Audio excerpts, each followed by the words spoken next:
মার্কিন প্রতিনিধিদের সাথে বৈঠকের পর আপনি বলেছিলেন রমজানের আগে এবং প্রথম রমজানের আগেই আপনি নির্বাচন চান। সেটি হচ্ছে সামনের বছরের 16 থেকে 18-র মধ্যে রমজান হবে, 18 ফেব্রুয়ারির মধ্যে, সেটি একটা ধারণা পাওয়া যায়। অতএব প্রথম অর্ধেই আপনারা নির্বাচন চান।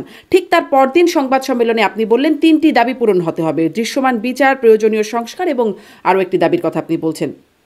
এবং 19 এপ্রিল লালমনিরহাটে গিয়ে বলছেন 2টি শর্ত পূরণ না করে নির্বাচন হলে জনগণ কোনো সেই নির্বাচন মেনে নেবে না: খুনিদের বিচার এবং প্রয়োজনীয় সংস্কার। কথায় কি মানে একদম সুনির্দিষ্ট তারিখ থেকে মানে সময় থেকে কি আপনারা সরে আসলেন আস্তে আস্তে?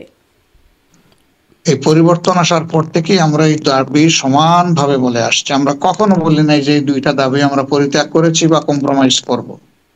আর এই দাবিগুলো আমাদের দলীয় দাবি না, এটা এদেশের মুসলিম মানুষের দাবি। একটা দাবি হচ্ছে খুনিদের বিচার, যারা গণহত্যা করেছে, আর একটা হচ্ছে সংস্কার, প্রয়োজনীয় সংস্কার, সকল সংস্কার নয়। সংস্কারের ব্যাপারে আমাদের 41 দফা প্রস্তাবনা আছে, কিন্তু এই সরকারের জন্য এটা না। এই সরকারের জন্য মাত্র 5-6টা, এর বেশি না। আপনি কি মনে করেন যে এই সংস্কারগুলোর কথা বলছেন, যদিও সেই কিছু সংস্কারগুলো যে কি মানে আমি সেক্টরগুলো বুঝলাম যে কোন কোন জায়গায় আপনার সংস্কার চান, কিন্তু সেখানে কি কি সংস্কার চান সেটি হয়তো আরো বড় বিষয়। সেগুলো কি আসলে ফেব্রুয়ারির মধ্যে বা রোজার আগে সম্পন্ন হবার মতো অবস্থা আছে? আমরা মনে করি সিনসিয়ারলি কাজ করলে এবং রাজনৈতিক অংশীজন যারা আছেন তারা যদি সঠিকভাবে সহযোগিতা করেন, এটা সম্ভব। আপনি কি মনে করেন সিনসিয়ারলি কাজ করছে এবং রাজনৈতিক দলগুলো সঠিকভাবে সহযোগিতা করছে এখন পর্যন্ত? দৃশ্যমান বিচার বলতে আপনারা কি বোঝেন? কারণ একটা বিষয়, একটা মাত্র মামলার পূর্ণাঙ্গ তদন্ত প্রতিবেদন শুধুমাত্র জমা দিতে পেরেছে এতদিনে, একটি মাত্র মামলার, তাও তদন্ত প্রতিবেদন। এখনো অনেক দেরি বিচারের জায়গাটা, মানে সাধারণ প্রক্রিয়া যদি আমরা চিন্তা করি। দৃশ্যমান বিচার বলতে আপনারা কি বোঝাচ্ছেন? নারী সংস্কার কমিশন, সেটির বিষয়ে আপনারা আপনাদের আপত্তির কথা জানিয়েছেন। আপনারা আসলে প্রস্তাবটি প্রত্যাখ্যান করেছেন। আমরা দেখেছি হেফাজত ইসলাম প্রত্যাখ্যান করেছে এবং বাতিলের দাবি করেছে, পুরো কমিশনটি বাতিলের দাবি করেছে। আপনারা কেন প্রত্যাখ্যান করছেন? আমরা তো কেউ চাইলেই কোরআনের আইনটা বদলাতে পারবো না। এখানে সেই রকম কোরআনের স্পিরিটের টোটালি এগেইনস্টে গেছে এমন কিছু জিনিস আছে। কমিশনটা গঠন করা হয়েছে, এটাও তো জনগণকে জানতে দেওয়া হয়নি, আমরাও তো জানি না। আর কি সব সংস্কার কমিশন আপনাদের সাথে কথা বলে তারপর ঠিক করা হয়েছে? শুধু এই কমিশনটাই হয়নি? যাই, আপনি লন্ডনে খালেদা জিয়ার সাথে দেখা করেছেন, বিএনপি নেত্রী, এবং সেখানে তারেক রহমানও উপস্থিত ছিলেন। আপনি বলেছেন যে সেখানে তার সাথে সৌজন্য সাক্ষাৎ মানে তার স্বাস্থ্যের খোঁজখবর নিতে গিয়েছিলেন। রাজনৈতিক আলাপও হয়েছে। নির্বাচন নিয়ে কি কোনো আলোচনা হয়েছে? নির্বাচনে কোনো সমঝোতা বা এরকম কোনো বিষয় কি আলোচনা এসেছে আপনাদের? প্রথমে তো আপনি প্রশ্ন করবেন, আমি আশা করি যে উনি কেমন আছেন। তিনবারের প্রধানমন্ত্রী ছিলেন, দীর্ঘদিন তিনি নির্যাতিত ছিলেন। আমরাও মজলুম, তিনিও মজলুম।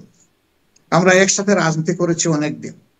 বেগম জিয়া যেদিন লন্ডনে যান সেদিন আপনি প্রধান উপদেষ্টার সাথে একটা বৈঠক করেছেন। সেই বৈঠকটা সম্পর্কে আমরা খোলাসা হতে খুব বেশি পারিনি, এবং তখন বিএনপির নেতা কর্মীরা আমাদের অনুষ্ঠানগুলোতে এসে বলেছেন যে বর্তমান সরকারের সাথে জামাতে ইসলামের মাখামাখি কেন এত, এই প্রশ্নটাও করেছেন। সেখানেও কি কোনো মানে বিশেষ কিছু হয়েছিল?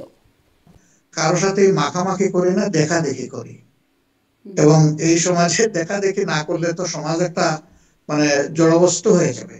এনসিপি নেতা নাহিদ ইসলাম তিনি বলছেন প্রশাসন বিএনপির প্রতি পক্ষপাতদুষ্ট এবং এই প্রশাসনের থাকলে মানে গ্রহণযোগ্য নির্বাচন সম্ভব না। তাতে এনসিপি অংশ নেবে কিনা সেটা নিয়ে একটা প্রশ্নের কথা তিনি তুলেছেন। আপনি মানে এই বিষয়ে আপনার কি মত? আসলে প্রশাসন কি বিএনপির প্রতি পক্ষপাতদুষ্ট, যেটি নাহিদ ইসলাম অভিযোগ করছেন? তো নাহিদের কথার প্রতিধ্বনি এই মুহূর্তে আমরা করতে চাচ্ছি না।